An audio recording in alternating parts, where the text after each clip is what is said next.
去年一整年呢，台湾防疫好像很不错，所以我们都冷眼旁观哦，在看，好像看别的国家的好戏。而且我们真的就是偏安，有这种感觉。那个时候，桃花源，它一步步走来的过程呢，就是今天台湾现在正在发生的。我们在走别人走过的路。就说第一个，就是说我们今天真的不要再谈这个超前部署了啦。所有人都知道那是一个国王新衣，是一个大骗局。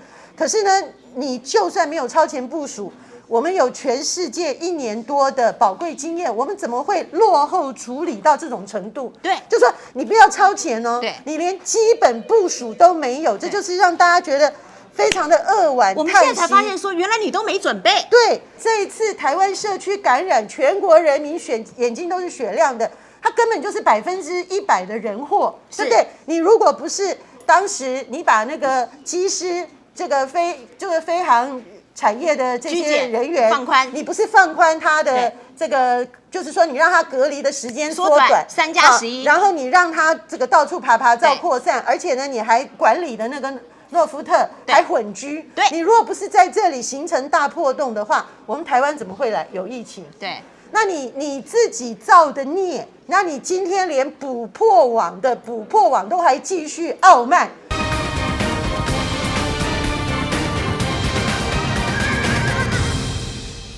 哦，他每天只剩报数字嘛，哦，那数字报完了，那我要听听这个死亡率。那我说真的啦，我其实觉得很难过，因为死亡人数越来越多，哦，越死越多的情况之下，其实我们现在能靠的也就是只有疫苗，疫苗才是一切嘛。如果有了疫苗，我们2个今天坐在这边，口罩也不用戴，隔板也拿下来，是不是？我也不用一天到晚在那边喷水神。这我觉得就是疫苗嘛。那疫苗的部分，我真的觉得。到底什么时候来？蔡英文呢？他说3000万剂加速出货中。好，那同时呢，他也把这个很合理的甩锅给中国大陆。他说 BNT 疫苗我们拿不到，就是因为中国介入。他现在的问题还有他的真相呢，已经慢慢自己揭露了。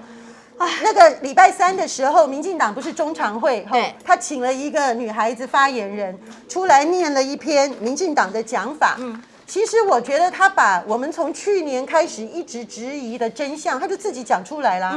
他就讲出来说，东洋明明当时定到 BNT 的这个数量本身呢，我觉得现在的讯息还是有所争议。但是不管怎么样，那个时候东洋定下了很大一批的 BNT 的疫苗，而且价格还不错。对。可是那一次为什么约没有签呢？民进党自己政府讲了嘛，因为他们不肯跟上海复兴集团，就是作为大中华区的总代理呢，他们不肯跟这个公司签约。他们一定要绕过他去跟原厂。但我要先说，人家代理是商业行为，可是你现在说是中国介入，这什么道理啊？你讲的是人家政治介入。对，所以这里头民进党说谎跟他一贯的套路的操作就在于说，明明是他们自己逢中必反，明明是他们自己看到中国2字就抓狂。明明是他们自己，我到今天因为还有国产疫苗非常起人疑窦的部分，我甚至认为呢，这个去年底的这个 BNT 疫苗进不来，传出有民进党立委介入，本来大家以为说他们只是想要在中间获利赚差价，那到了现在，包含美国愿意释放8000万剂疫苗出来。我们跟美国的关系，民进党抱美国大腿抱那么久，竟然都抢不到。我必须说，这背后透露了非常可疑的讯息，是不是根本都是故意的呀？在去年到今年年初，情况很混乱的时候，我们一直听到国产疫苗4个字。可是那时候我们大家呢还没有那么高的警觉性，是因为那时候还不是只有一家国产疫苗，还是2、3家在竞争的情况。可是没有想到，现在医界呢，各种讯息出来说，其实根本2、3家是烟幕弹，应该这么说啦，就是当时放出来陪绑的啦。那真正的就是现在股价指标的异常飙高的这一家。那异常飙高的这一家，蔡英文做什么事情呢？他就不断的砍，本来要跟国际订疫苗的数量。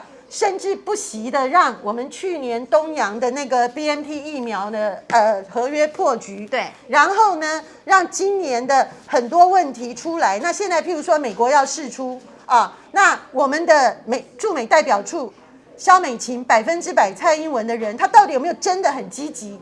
他们一直 po 文说他很积极，对他们到底，那你也可能做表面功夫啊，对不对？我们民进党政府多会做表面功夫，但是实际内情是怎么样？因为很不合理嘛。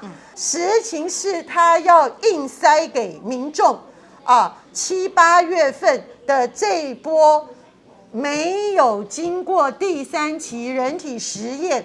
根本是让大家没办法信赖，到底打出来会怎么样？等于说你没有经过第3期人体实验，你直接打这个疫苗，我们全民呢就要在这里做白老鼠。那这个疫苗有多少呢？1000万剂到2000万剂的这样子的数量。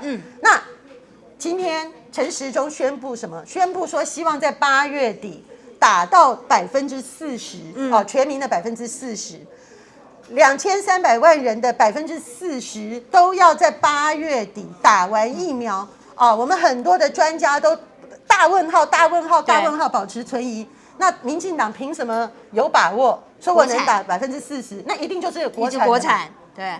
那这个国产他就逼大家，就说我们没选择啊，对不对？你们不要打 AZ 啊，那 AZ 来的量也不够啊，那 BNT 不行啊，因为 BNT 上海复兴啊，被中国这个大陆控制啊，对不对？然后跟我们讲扯一些543的啊，认为台湾的人都没知识啊，不知道代理商跟这个原厂的关系啊。然后另外呢，那个马当娜他也把那个莫德纳，他也把原来的疫苗的数量呢定的数量又减半，然后又很晚才去定，让他很晚才进来。那目的是什么？目的就是要逼着台湾民众没选择，全部做国产疫苗的白老鼠。那后果是什么？第一个，没有经过人体测试，我们不知道会怎样。第二个，国际不承认你啊，对，你打了也没用嘛，疫苗也不能出国啊。对，好，那第三个，我觉得最可恶的就是说，台湾被蔡英文只扶植一家，而且那一家是他直接用总统府脸书下去背书的，逼大家去支持的这家。那背后有没有猫腻？对，有没有不当的利益勾结？有没有利益输送的问题？这些都是大家要知道的。如果这属实的话，那真的是一石二鸟一箭双雕因为一方面的话，你看他就是为了他挡国际疫苗，就是为了国产疫苗嘛，那第一个，第二个就是说，你看他甩锅给中国大陆，那即便现在中国大陆说愿意捐疫苗给我们，那厂牌你们选，你们爱哪个厂牌都可以，不，你要 BNT 也可以，不要大陆的国产也行，但是现在台湾政府就是不要啊，那搞得对岸也不爽，所以我们这边仇中，他们也仇台，两边这样，所以我要说的一石二鸟，另外一招，它这个就完全可以再加深两岸对立，这也是他的目的。对，当然，那很恶毒其实真的很恶毒。民进党政府多么狡猾，他多么聪明。第一个，他一定不会告诉台湾民众说，没办法，你只能打国产疫苗。对。他一定会在那里跟你哀叹说，那我们没办法，我们国际上受到中国大陆的打压，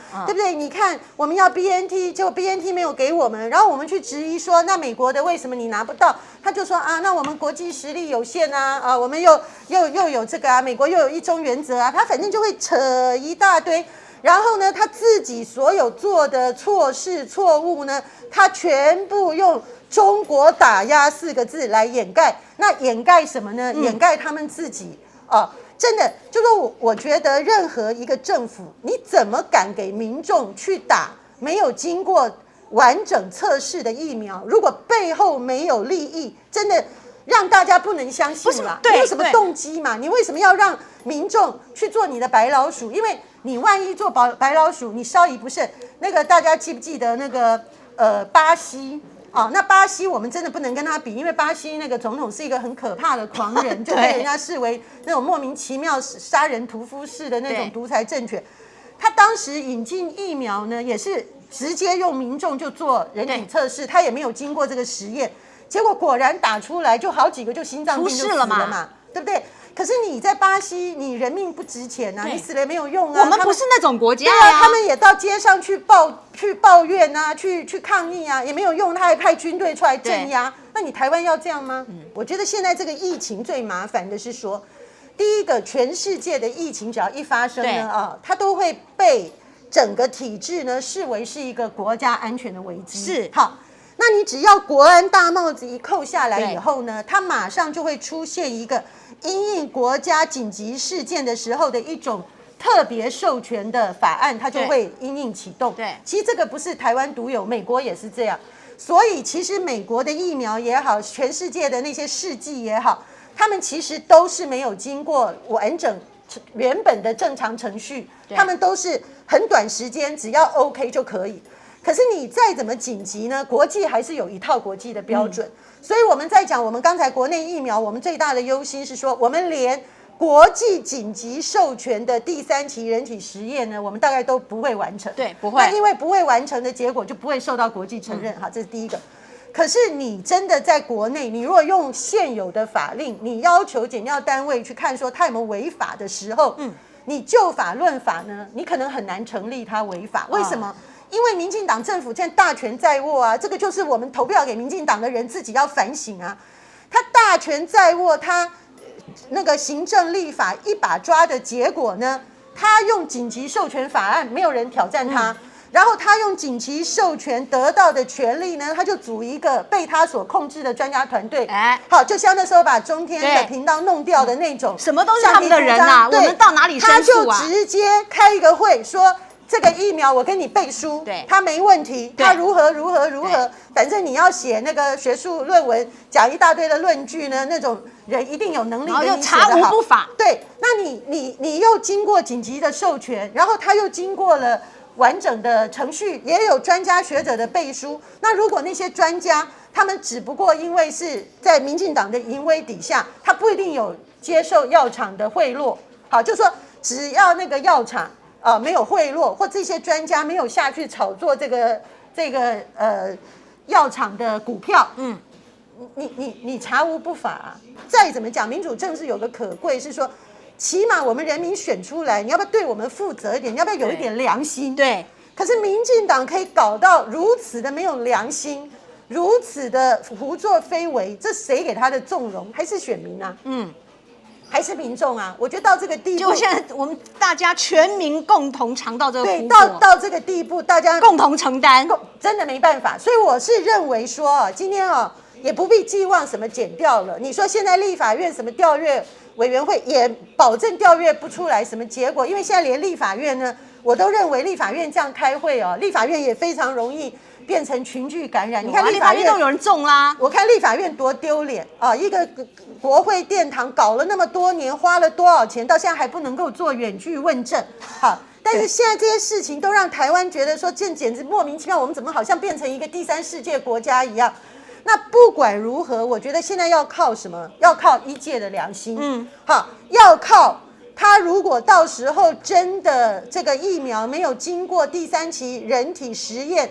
他要强渡关山呢？他要找哪些人去做他的审查委员的时候，我觉得全民、媒体、各种人，我们每一个可能接受要打这种疫苗的人，我们都要盯着眼睛看，要逼迫这些专家，要他们不能够做违背良心的事情。但问题是，现在还是有一大群人在扯后腿，他们有网军，他们有1450，一直在制造谣言、带风向。比如说最近这个 BNT 疫苗就被他们打到说，这本来在国际评价上是最好的疫苗，就被他们打着说，这你们要选这样的疫苗吗？感觉好像是最烂的疫苗因为一来是说这个是中国代工，中国哪有代工啊？可是他这样洗脑，很多人会信第二个。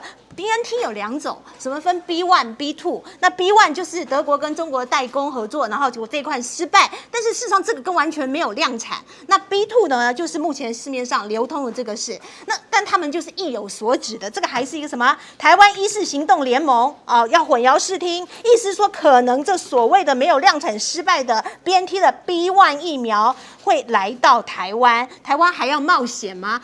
刻意这样洗脑，洗着洗着，有些人真的就会被。其实千惠我讲真的啦，民进党这种恶劣的行径，大家还不熟悉吗？你就是弄一个大家有公信力的标准呢，你就让大家有本事各凭本事去进。